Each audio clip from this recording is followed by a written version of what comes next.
الحمد لله رب العالمين والصلاة والسلام على سيد الأنبياء والمرسلين محمد وعلى آله وصحبه أجمعين أما بعد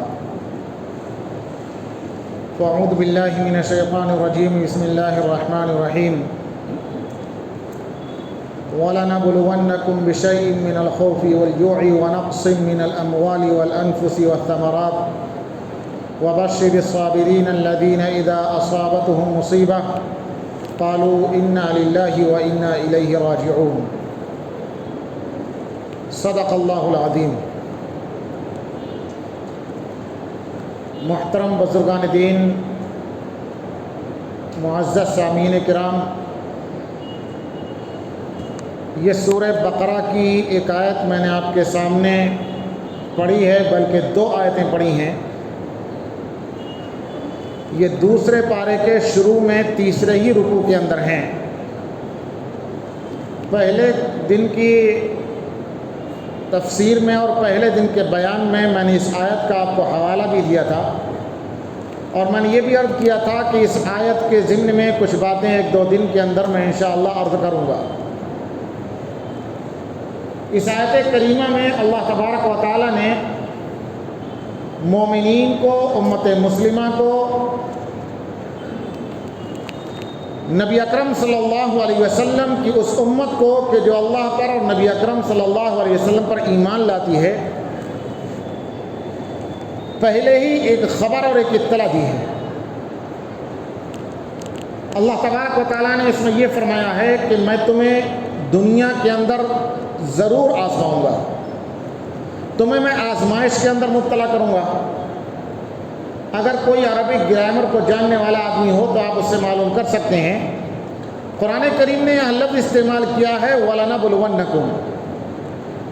اس قسم کا لفظ جیسا یہاں پر آیا ہے عربی گرامر کے اعتبار سے، جب کسی بات کو پختہ اور یقینی بتانا ہوتا ہے، جب کسی بات کے اندر زور دینا مقصود ہوتا ہے، تو اس وقت میں استعمال کیا جاتا ہے۔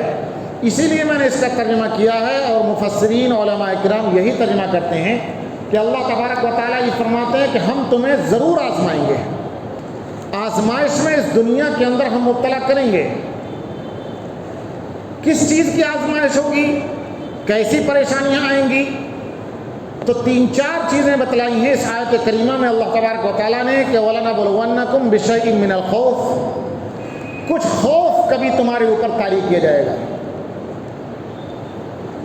والجوع، اور بھوک بھی، فقر و فاقے کا بھی سامنا کرنا پڑے گا، ونقص من الاموال، کچھ مال و دولت کے اندر بھی کمی ہوگی، اور اللہ تبارک و تعالیٰ تمہاری بزنس کو، تمہارے کاروبار کو، تمہارے کارخانوں کو ٹھپ کر کے اور اسے کمزور کر کے، مال و دولت میں کمی کر کے بھی تم کو آزمائیں گے۔ والانفس، اور جانوں کے اندر بھی کمی کی جائے گی، تمہارے خاندان کے لوگوں کو، محلے کے لوگوں کو اللہ تبارک و تعالیٰ اپنے ہاں اٹھا لیں گے۔ والثمرات، کھیتی باڑی کے اندر اور پھلوں کے اندر بھی کمی ہوگی۔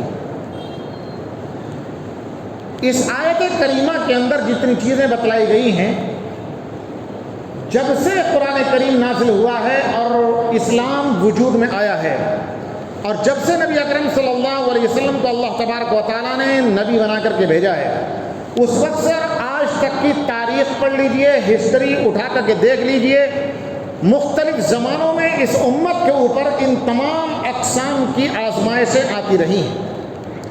کبھی کبھی مسلمانوں کے اوپر، امت مسلمہ کے اوپر خوف طاری کیا گیا ہے۔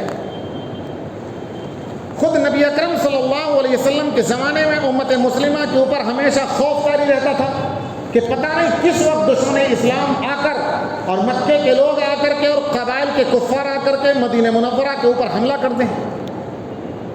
چنانچہ احد کے موقع پر حملہ کیا، غزوہ خندق کے موقع پر حملہ کیا، اس کے علاوہ دیگر موقعوں پر بھی صحابہ کرام کے اوپر حملہ کرنے کا جہاں موقع ملتا تھا، مکے کے لوگ اور قبائل کے کفار نبی اکرم صلی اللہ علیہ وسلم پر، صحابہ کرام کے اوپر حملہ کرنے سے چوکتے نہیں تھے، ہمیشہ حملہ کرنے کی فراق میں رہتے تھے، اور مسلمانوں کو خوف رہتا تھا کہ کہیں کفار ہمارے اوپر حملہ نہ کر دیں۔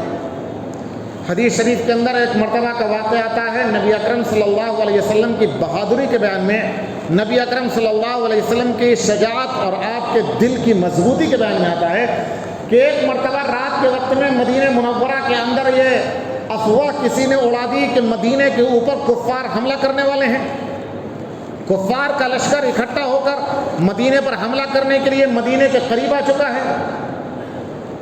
اس وقت میں صحابہ کرام پریشان ہو گئے، مدینے کے مومنین بہت غم کے اندر، خوف کے اندر مبتلا ہو گئے کہ ہم لڑائی کی تیاری میں نہیں ہیں، کوئی پہلے سے اطلاع نہیں ہے، اچانک حملہ ہوگا تو کیا بنے گا۔ لیکن وہ ایک افواہ تھی۔ اس وقت میں حدیث شریف میں آتا ہے کہ سیرت کی کتابوں میں کہ نبی اکرم صلی اللہ علیہ وسلم گھوڑے پر سوار ہوئے تنے تنہا اور مدینہ منورہ سے باہر نکلے اور پورے مدینہ منورہ کا چکر لگا کر کے، اس وقت میں مدینہ منورہ کی آبادی بہت زیادہ نہیں تھی کہ جیسے آج کئی کلومیٹر میں پھیلا ہوا ہے۔ جو مسجد قباء ہے، جو مسجد نبوی سے 3-4 کلومیٹر کے فاصلے پر ہے، وہ بستی قباء کی بستی باضابطہ مدینہ منورہ سے الگ قریہ مانا جاتا تھا، جو آج مدینہ منورہ کا ایک محلہ بن چکا ہے۔ آج تو 10 کلومیٹر کے اندر مدینہ منورہ اللہ کا فضل ہے کہ پھیلا ہوا ہے، اس کی آبادی بہت بڑھ گئی ہے۔ لیکن اس وقت میں مدینہ منورہ بہت بڑا شہر نہیں تھا۔ نبی اکرم صلی اللہ علیہ وسلم گھوڑے پر سوار ہوئے اور پورے مدینے کا چکر لگا کر کے جنگل تک دیکھ کر کے واپس آئے اور صحابہ کرام کو اطمینان دلایا کہ کہیں کسی طرف، چاروں طرف کا میں چکر لگا کر آ گیا، کسی جانب دشمن نہیں ہے اور یہ جھوٹی خبر ہے، شیطان کی اڑائی ہوئی خبر ہے، اطمینان سکون سے رہیے، دشمنان اسلام نے مدینے پر حملہ نہیں کیا ہے۔ خوف طاری رہتا تھا۔ تو خوف کے ذریعے سے بھی اللہ تبارک و تعالی ہمیشہ آزماتے رہے ہیں۔ ایک مرتبہ کو جب مسلمانوں کی تعداد بہت زیادہ تھی لیکن مسلمان گناہوں میں، عیش و عشرت میں مبتلا تھے، اللہ تبارک و تعالیٰ نے مسلمانوں کو متنبع کرنے کے لیے اور گناہوں سے ہٹا کر راہ راست پر لانے کے لیے آزمایا۔ تاتاریوں کا فتنہ ہوا، قبیلہ تاتار نے مسلمان ملکوں پر، عراق پر، ایران کے علاقے میں، ملک شام پر حملے کیے اور ان کے اوپر قبضہ کیا۔ فتنہ تاتار کا افسانہ مشہور ہے، آپ ہسٹری کی کتابیں اٹھا کر کے، تاریخ کی کتابیں اٹھا کر کے دیکھیں تو فتنہ تاتار کو پڑھ کر آج بھی رونگٹے کھڑے ہو جاتے ہیں، جبکہ 1000 سال سے زیادہ گزر چکے۔ اس وقت میں مسلمانوں کے اوپر اتنا خوف طاری رہتا تھا، دشمنوں کا، کفار کا، غیر اقوام کا، کہ تاریخ کی اور سیرت کی کتابوں میں لکھا ہے مسلمان اتنے ڈرے سہمے رہتے تھے کہ اکیلا قبیلہ تاتار کا ایک آدمی کسی بستی میں پہنچ جاتا اور کوئی مسلمان اس کے سامنے آ جاتا تو اس مسلمان سے کہتا یہیں رکا رہے اور کھڑا رہے، راستے سے ہٹنا نہیں ہے، ایک قدم ادھر ادھر نہ ہو جائے، میرے پاس ابھی تلوار نہیں ہے، میں گھر جا رہا ہوں تلوار لینے کے لیے، تلوار لے کر کے آؤں گا تب تیرا خاتمہ کروں گا۔ وہ اسے راستے پر کھڑا کر کے، روک کر، ٹھہرا کر کے اس کو، اور اپنے گھر تلوار لینے کے لیے جاتا تھا، تلوار لے کر کے آتا تھا۔ اس ایک مسلمان کی یہ ہمت نہیں ہوتی تھی کہ میرا دشمن مجھے قتل کرنے کے لیے تلوار لینے کے لیے گیا ہوا ہے، وہ تلوار لے کر جب تک کہ آئے میں یہاں سے بھاگ جاؤں، اپنی جان چھڑا کر کے بھاگ جاؤں، اتنی بھی ہمت نہیں ہوتی تھی۔ مسلمانوں کے اوپر اللہ تبارک و تعالیٰ نے کفار کا اتنا رعب اور اتنا خوف طاری کر رکھا تھا۔ تو ایسے ایسے خوف سے بھی اللہ تبارک و تعالیٰ نے آزمایا ہے۔ ہندوستان کے اندر جب مغلیہ حکومت ختم ہوئی، مسلمانوں کی حکومت ختم ہوئی، آپ کے اس دکن کے اندر، میسور کے اندر سلطان ٹیپو بھی شہید ہو گئے، بنگال کے اندر سراج الدولہ شہید ہو گئے، دلی کے اندر بہادر شاہ ظفر قید ہو گئے اور ان کو رنگون بھیج دیا گیا، برما کالے پانی کی سزا دے کر کے بھیج دیا گیا۔ ان کے دونوں بیٹوں کو دلی کے اندر انگریز نے گلا کاٹ کر اور سر کو الگ کر کے تھالی میں رکھ کر، صبح کو ناشتے کا وقت ہوا، جیل خانے میں بہادر شاہ ظفر کو انگریزوں نے قید کر دیا تھا، ناشتے کا وقت ہوا تو تھالی میں رکھ کر دونوں جوان بیٹوں کا سر پیش کیا گیا کہ لیجئے آج آپ کا ناشتہ یہ ہے۔ آپ اندازہ کیجئے کہ کیا حال ہوگا اس وقت۔ خود انگریز مورخین نے لکھا ہے کہ آگرے سے لے کر دلی تک، آگرے سے دلی کا فاصلہ تقریباً 250 کلومیٹر کا ہے، 225 اس سے زیادہ ہی کلومیٹر ہوگا۔ آگرے سے لے کر دلی تک کوئی درخت ایسا نہیں تھا کہ جس درخت کے اوپر مسلمانوں کی لاش لٹکی ہوئی نہ ہو۔ انگریز گرفتار کرتے تھے اور پھانسی پہ چڑھا دیا کرتے تھے، اور پھانسی دینے کے لیے الگ سے کوئی تختہ دار نہیں تھا، جہاں پر پکڑا وہیں پر درخت کے اوپر لٹکا دیا۔ اگر کبھی موقع ملا تو میں جنگ آزادی کے موضوع پر کسی اور وقت میں آپ کے سامنے تقریر کروں گا۔ ہمارے دارالعلوم دیوبند کے جو بانیان ہیں، جنہوں نے دارالعلوم دیوبند کا مدرسہ قائم کیا، جو فاؤنڈر ہیں، ان میں سے مولانا محمد قاسم نانوتوی ہیں، اصل فاؤنڈر، اصل فکر ان کی ہے۔ اسی وجہ سے ہمارے دارالعلوم دیوبند کے فارغین اور وہاں سے پڑھے ہوئے علماء اپنے آپ کو قاسمی لکھتے ہیں۔ قاسم کی طرف نسبت کرتے ہوئے مولانا محمد قاسم نانوتوی رحمۃ اللہ علیہ فاؤنڈر تھے۔ حضرت مولانا رشید احمد گنگوہی تھے۔ ان دونوں کے پیر حضرت حاجی امداد اللہ مہاجر مکی رحمۃ اللہ علیہ تھے۔ حاجی امداد اللہ مہاجر مکی کی خانقاہ تھانہ بھون میں تھی، جہاں کے حضرت مولانا اشرف علی تھانوی رحمۃ اللہ علیہ بعد میں ہوئے ہیں، اور انہی کی خانقاہ کو بسایا تھا حضرت مولانا اشرف علی تھانوی رحمۃ اللہ علیہ نے۔ دیوبند سے کوئی 50 کلومیٹر کے فاصلے پر تھانہ بھون ہے، وہاں حضرت حاجی امداد اللہ مہاجر مکی رحمۃ اللہ علیہ کی خانقاہ آج بھی خانقاہ امدادیہ موجود ہے۔ حضرت حاجی امداد اللہ مہاجر مکی تھے، مولانا محمد قاسم نانوتوی تھے، حضرت مولانا رشید احمد گنگوہی تھے، حافظ ضامن شہید رحمۃ اللہ علیہ تھے، ان کا مزار بھی وہیں تھانہ بھون کے اندر ہے۔ انہوں نے انگریز کے خلاف جہاد کیا، اور تھانہ بھون سے 25-30 کلومیٹر دور ایک بستی اور ایک آبادی، ایک شہر ہے شاملی، جو مظفر نگر کا کبھی تعلقہ ہوا کرتا تھا، لیکن اب تو مستقل اس کو ضلع اور ڈسٹرکٹ بنا دیا گیا ہے۔ وہ ہیڈ کوارٹر ہے ضلع کا۔ شاملی کے میدان میں انگریزوں سے مقابلہ ہوا، لیکن انگریزوں کے پاس ہتھیار زیادہ تھے، انگریزوں کے پاس فوج بھی زیادہ تھی، مسلمانوں کے پاس اتنے ہتھیار نہیں تھے، اتنی فوج نہیں تھی، اسباب کی کمی تھی۔ کچھ اپنے ہی مسلمانوں نے غداری کی، نتیجہ یہ ہوا کہ مسلمانوں کو شکست ہوئی، اور حضرت مولانا نانوتوی رحمۃ اللہ علیہ، حضرت مولانا رشید گنگوہی رحمۃ اللہ علیہ، حضرت حاجی امداد اللہ مہاجر مکی رحمۃ اللہ علیہ کے خلاف انگریز کی عدالت نے وارنٹ جاری کر دیا۔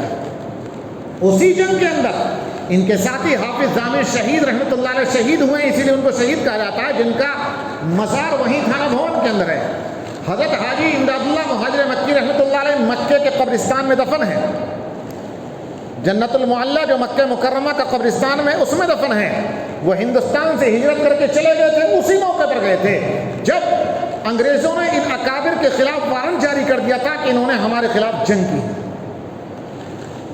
میں اس وقت جنگ آزادی کی تفصیل کو بیان نہیں کرنا چاہتا ہوں، میں نے بزرگوں سے اکابر سے یہ سنا ہے، اس وقت میں تھانہ بھون اور شاملی کے علاقے میں انگریزوں نے مسلمانوں کو گرفتار کر کے اس قدر شہید کیا تھا کہ تھانہ بھون کے درختوں پر لاشیں لٹکی تھیں۔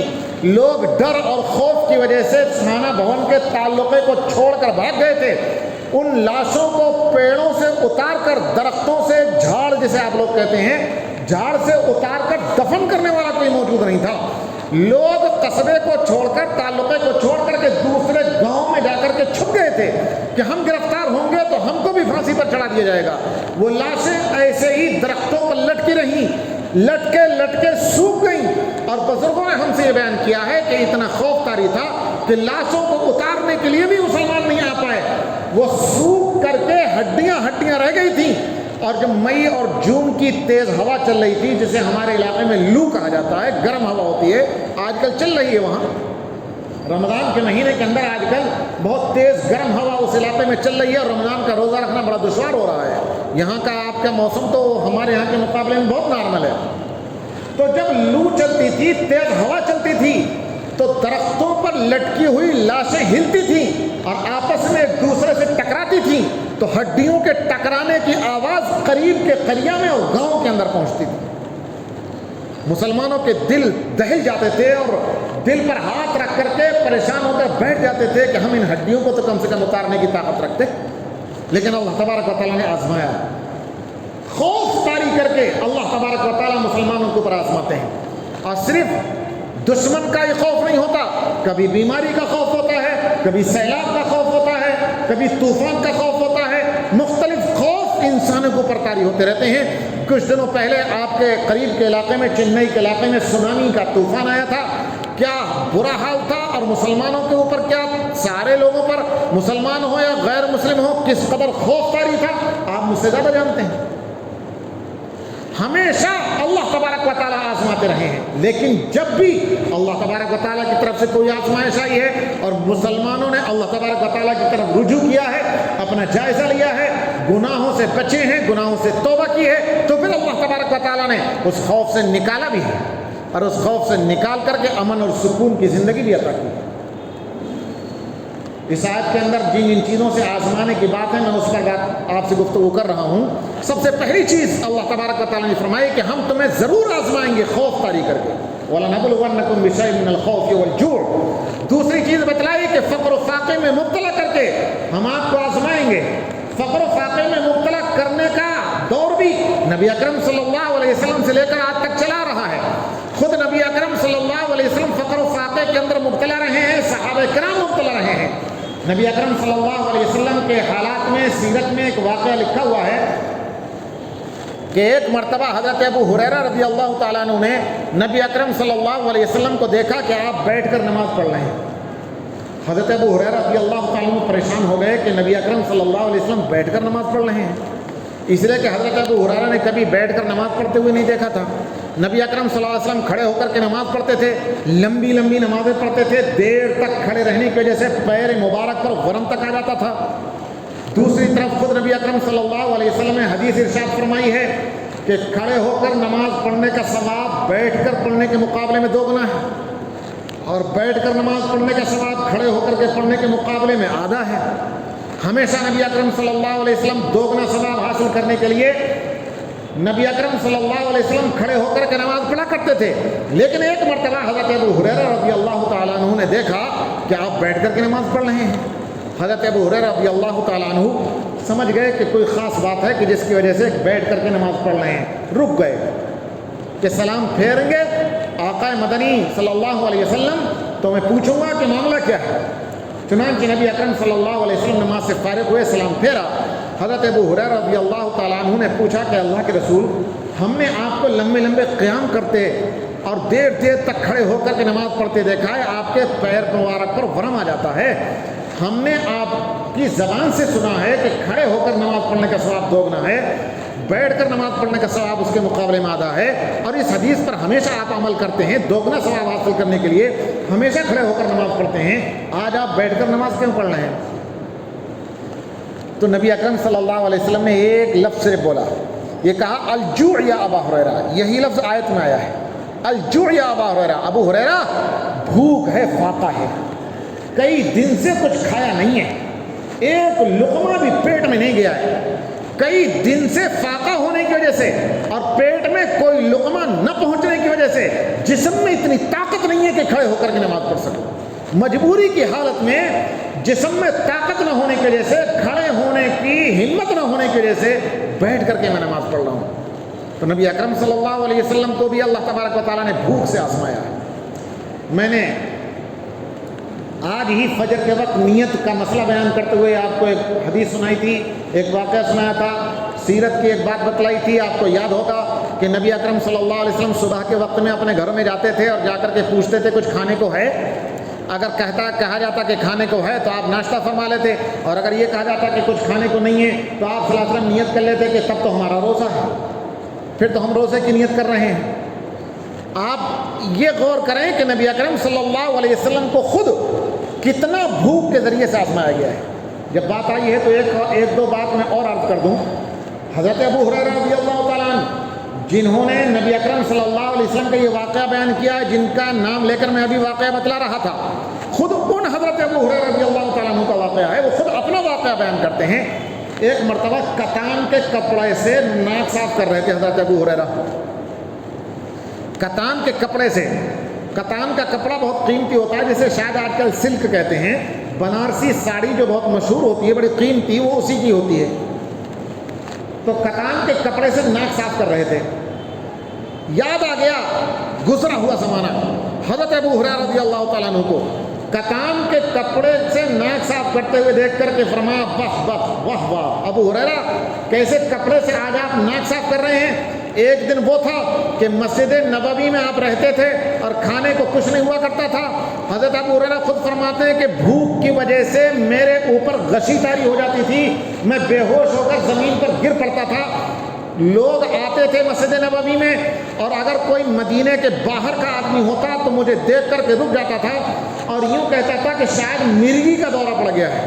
مرگی ایک بیماری ہوتی ہے، کہ مرگی کا دورہ پڑ گیا ہے۔ اچھا، مرگی کے بارے میں مختلف علاقوں میں عجیب عجیب باتیں مشہور ہیں۔ ہمارے یہاں یہ بات مشہور ہے کہ چمڑے کا جوتا یا چمڑے کا ٹکڑا کوئی مرگی کے دورے والے کے ناک کے قریب لے جایا جائے، اس کو سنبھایا جائے تو اس کا دورہ کھل جاتا ہے۔ ہمارے یہ بات مشہور ہے، ہو سکتا ہے آپ کے یہاں بھی کوئی چیز مشہور ہو۔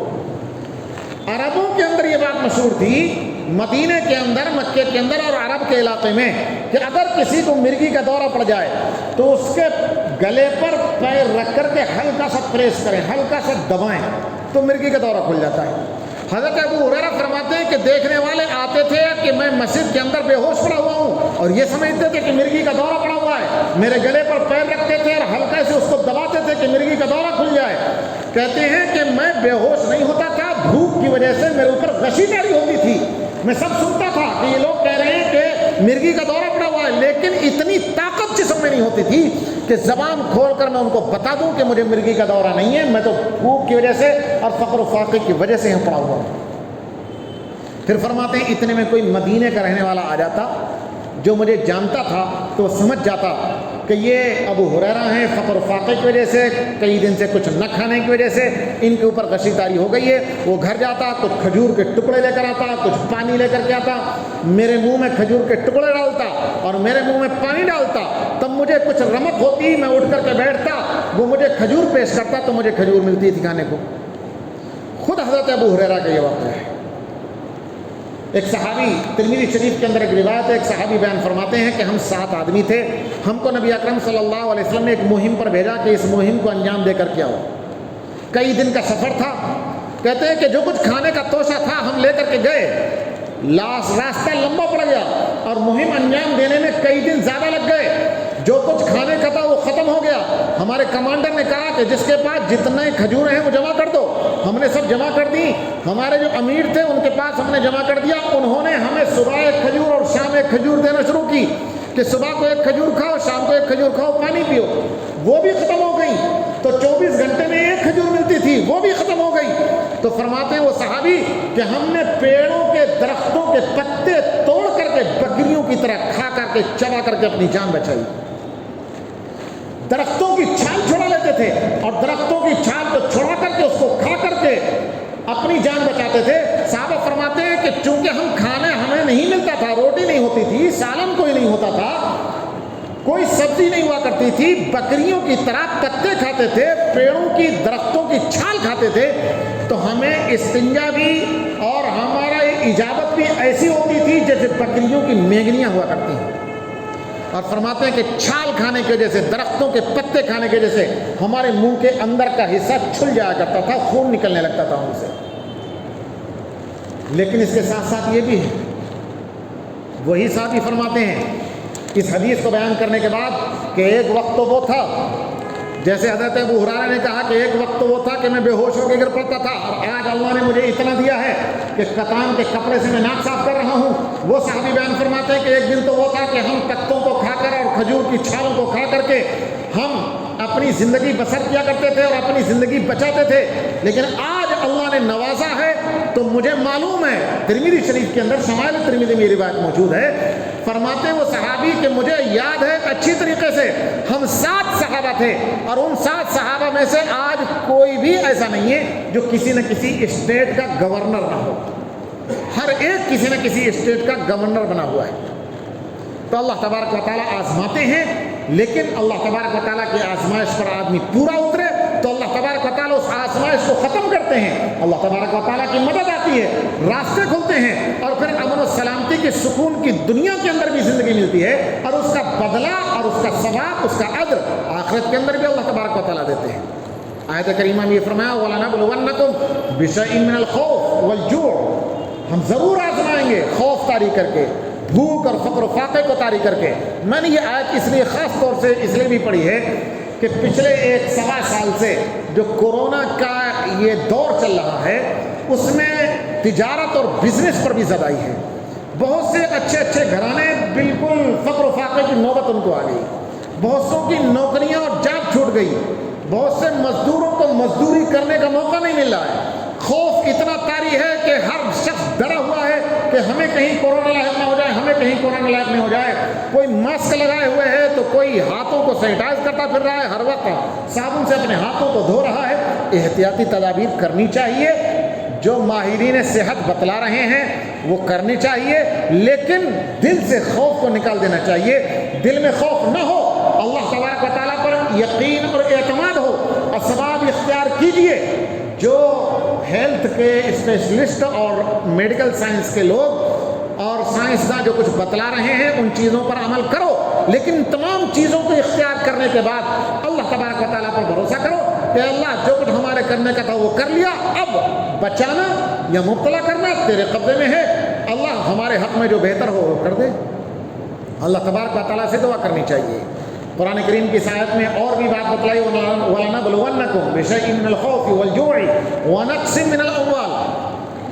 مالوں میں کمی بھی ہوگی۔ مالوں کی کمی تو آج کل ہم اپنی آنکھوں سے دیکھ رہے ہیں، مالوں کی کمی۔ میں نے ابھی بتلایا کہ بڑے بڑے اچھے کارخانے بند ہو گئے۔ ہمارے دلی کے علاقے میں، دلی کے ارد گرد کا علاقہ جو انڈسٹریل علاقہ ہے، گڑگاؤں کا علاقہ ہے، نوئیڈا کا علاقہ ہے، غازی آباد کا علاقہ ہے، بہت اچھی اچھی کمپنیوں کے آفس، بہت اچھی اچھی کمپنیاں، چھوٹے چھوٹے کارخانے بھی۔ وہاں کی ایک رپورٹ یہ ہے کہ 30,000 کے قریب کارخانے بند ہو چکے ہیں، 30,000 کے قریب کارخانے۔ آگرے کے اندر ایک مسلمان ہیں، قریشی برادری کے ہیں، 8 کارخانے ان کے چمڑے کے ہیں۔ کہیں چمڑے کا جوتا بنتا ہے، کہیں چمڑے کا بیگ بنتا ہے، چمڑے کے مختلف آئٹم بنتے ہیں، لیدر کے 8 کارخانے۔ اللہ نے نوازا ہے خوب، اور اللہ کے راستے میں خرچ بھی خوب کرتے ہیں۔ ہم نے خود دیکھا ہے غربا کے ان کے یہاں مہینے کے اعتبار سے وظیفہ مقرر ہے غریبوں کو اور بیوہ عورتوں کو دینے کے لیے۔ مدارس کو بے حد دیتے ہیں، سینکڑوں مدرسوں کو چندہ دیتے ہیں۔ مدرسے میں پڑھنے والے طلباء کو مختلف اوقات میں کپڑے بھی دیتے رہتے ہیں، خرچی کی تمام چیزیں دیتے رہتے ہیں۔ ہمارے یہاں دارالعلوم دیوبند میں 1 سال پہلے سردی کے موسم میں، ہمارے یہاں سردی بہت زیادہ ہوتی ہے یہاں کے مقابلے میں، سردی کے موسم میں انہوں نے خود میرے پاس فون کیا کہ میں 1000 طلباء کو جاکٹ دینا چاہتا ہوں۔ آپ مجھے عمر کے اعتبار سے بتلا دیں کہ 10 سال تک کی عمر کے کتنے طلباء ہوں گے، 15 سال تک کی عمر کے کتنے طلباء ہوں گے۔ 15 سال سے چھوٹے چھوٹے طلباء کو ہم نے انہیں بتلا دیا کہ 1100 کے قریب تعداد ہوتی ہے جو 15 سال سے کم کم کے ہیں۔ 1100 جیکٹیں انہوں نے 4-5 دن میں دلی میں تیار کرا کے بھیج دی۔ خوب خرچ کرتے ہیں، میں تو یہ بتلانا چاہتا ہوں۔ ہمارے یہاں دارالعلوم دیوبند کی ایک لائبریری بہت بڑی بنی ہے، 45,000 اسکوائر فٹ میں بنی ہوئی ہے۔ 45,000 اسکوائر فٹ میں 7 فلور ہیں، 7 فلور کی ہے۔ اس میں 1 فلور کا پتھر کا سارا خرچہ انہی نے دیا ہوا ہے، جو شاید 50 لاکھ سے زیادہ کا ہوتا ہے، دینے والے ہیں۔ لیکن حیرت کی بات ہے، 3 مہینے پہلے ابھی مدرسے میں ہمارے ہاں دارالعلوم دیوبند میں آئے اکابر علماء سے یہ کہنے کے لیے کہ دعا کر دیجئے، 8 کے 8 کارخانوں پر تالا لگا ہوا ہے، 8 کے 8 کارخانوں پہ تالا لگا ہوا ہے۔ ہم اس شخص کے بارے میں یہ نہیں کہہ سکتے کہ وہ حرام کی کمائی کرتا ہے، حرام نہیں کماتا۔ وہ دیکھنے میں بالکل عالم لگتے ہیں، سنت کے مطابق حلیہ، سنت کے مطابق لباس، ان کے ہر کارخانے کے اندر مسجد۔ ہمیں افسوس تو تب ہوا، دل تو ہمارا تب دکھا، اور واقعی عجیب کیفیت طاری ہو گئی جب انہوں نے حضرت محترم صاحب کے پاس بیٹھ کر کے کہا کہ میرے 8 کارخانے بند ہونے سے 30,000 مسلمانوں کا روزگار بند ہوا ہے۔ میرے کارخانوں میں 8 کارخانوں میں 30,000 لوگ کام کرتے ہیں، اور 30,000 لوگوں کا روزگار بند ہوا ہے میرے کارخانوں میں تالا لگنے سے۔ وہ کورونا کی وجہ سے نہیں لگا ہے، وہ تو ہمارے یہاں کی حکومت کی ظلم و زیادتی ہے، اس کی وجہ سے وہ تالا لگا ہوا ہے، اور اب تو شاید 1-2 کارخانہ کھل گیا ہے۔ اللہ ان کی مدد فرمائے، آپ حضرات بھی دعا کریں، مدرسوں میں دعا ہوتی رہتی ہے ان کے لیے، بہت اچھے نیک آدمی ہیں۔ خیر، میں تو یہ کہہ رہا ہوں کہ قرآن کریم نے کہا ہے وَنَقْصٍ مِّنَ الْأَمْوَالِ، مالوں کی کمی کر کے ہم آزمائیں گے، وَالْأَنفُسِ وَالثَّمَرَاتِ، جانوں کی کمی کر کے بھی آزمائیں گے، پھلوں کی کھیتی باڑی کی بھی کمی کر کے آزمائیں گے۔ آیت کریمہ کے متعلق کچھ باتیں اور بھی مجھے عرض کرنی ہیں، کل کی نشست میں انشاءاللہ اس کو بیان کر دیا جائے گا۔ اللہ تبارک و تعالی ہم سب کو اپنی آزمائشوں سے محفوظ رکھے، اور ہم کمزور ایمان والوں کو مضبوط ایمان عطا فرمائے، اور بغیر آزمائش کے ہم کو اس دنیا سے ایمان کے ساتھ اپنے یہاں بلا لے۔ وآخر دعوانا ان الحمد للہ رب العالمین۔ سبحان اللہ وبحمدہ، سبحانک اللہم وبحمدک، ونشہد ان لا الہ الا انت، ونستغفرک ونتوب الیک۔